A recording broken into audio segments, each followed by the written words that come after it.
নমস্কার।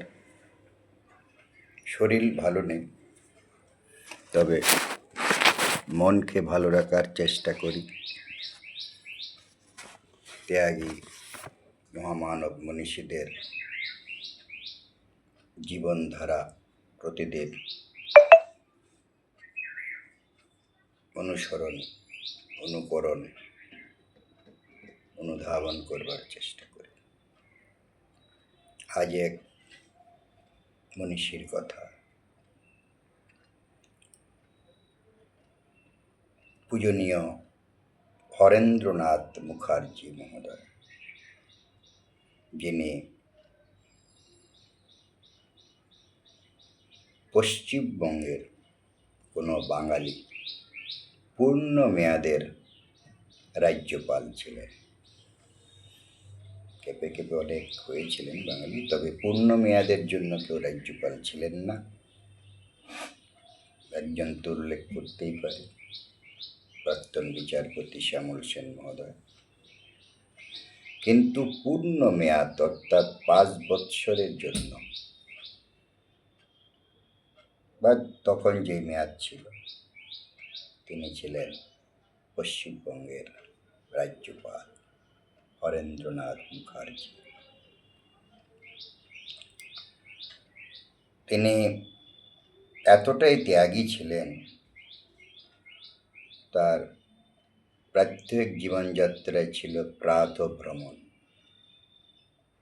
একদিন তিনি প্রাতঃভ্রমণে বেরোনোর সময় দেখতে পাচ্ছেন তার লিফটম্যান খুবই শীতের মধ্যে বাইরে ঘুমাচ্ছে। তিনি যাবার পথে এই দৃশ্য অবলোকন করে সঙ্গে সঙ্গে আবার কোয়ার্টারে ফিরে গিয়ে একটি কম্বল নিয়ে এসে সন্তান স্নেহে তার শরীরে দিয়ে পুনরায় প্রাতঃভ্রমণে বেরোলেন। এদিকে নিদ্রাভঙ্গের পরে সেই লিফটম্যানের খুবই ভয় হচ্ছিল যে কী হয়, কি সাহেব স্যার এসেন কী বলেন। সেই কম্বলটাকে সুন্দরভাবে ভাঁজ করে আবার রাজ্যপালের কাছে গিয়ে ফেরত দিতে গিয়েছিলেন। তখন হরেন্দ্রনাথ মুখার্জি মহোদয় বললেন, তোমরা তো আমার সন্তান, কোনো সন্তানকে কেউ কিছু দিলে সেটা কি আবার ফেরত নেয়? তো তার আরও অসংখ্য গুণের মধ্যে আরেকটি শুধুমাত্র আমি তুলে ধরার চেষ্টা করি।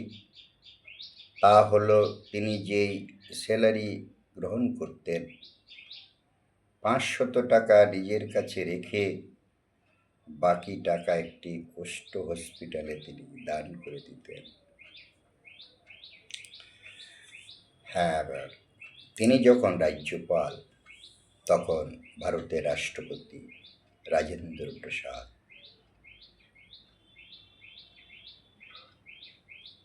তিনি কলকাতায় আসবেন, রাষ্ট্রপতি কলকাতায় আসবেন। প্রোটোকল অনুযায়ী রাজ্যপাল গিয়ে তাকে অভ্যর্থনা জানিয়ে, স্বাগত জানিয়ে নিয়ে আসবেন। তো দেখা গেল বিমান অবতরণের পরে কলকাতা বিমানবন্দরে তিনি এসে রাজ্যপালকে নতমস্তকে প্রণাম করছিলেন। উপস্থিত সমস্ত আধিকারিক থেকে সাধারণ সকলে কিং কর্তব্য বিমূঢ় হয়ে গেলে, কি রাষ্ট্রপতি এসে রাজ্যপালকে প্রণাম করছে! হ্যাঁ, এটাই সত্য, ধ্রুব সত্য বিষয়।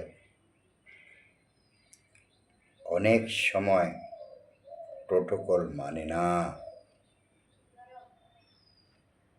সেই রাষ্ট্রপতি রাজেন্দ্র প্রসাদ যখন প্রেসিডেন্সি কলেজে অধ্যয়ন করছিলেন, তখন প্রেসিডেন্সি কলেজের অধ্যাপক ছিলেন পূজনীয় হরেন্দ্রনাথ মুখার্জি মহোদয়, শিক্ষক এবং ছাত্রের সম্পর্ক কখনো অবলুপ্ত হয় না। আমরা দেখেছি বিগত সরকারের সময়ে এক একজন শিক্ষাবিদ সংশোধনাগারে সংশোধিত হবার জন্য গমন করছে। দেখুন, আমার শিরে যেই প্রতিকৃতিগুলো দেখতে পাচ্ছেন সকলেই মহামানব, মহামনীষী, ত্যাগী। তৎকালীন সময় যাহারা রাজনীতি করতেন তাহাদের অর্থ বৃত্ত কমে যেত। কখনো কখনো এমনও জানি আগামী দিনে একটির পর একটি মহামনীষীদের বাণী তুলে ধরব, কখনো গৃহ বন্ধক দিয়েছেন সমাজ সেবার জন্য। আর এখন আমরা টিভি খুললে সংবাদপত্রে কি দেখতে পাই? কেজি কেজি সোনা।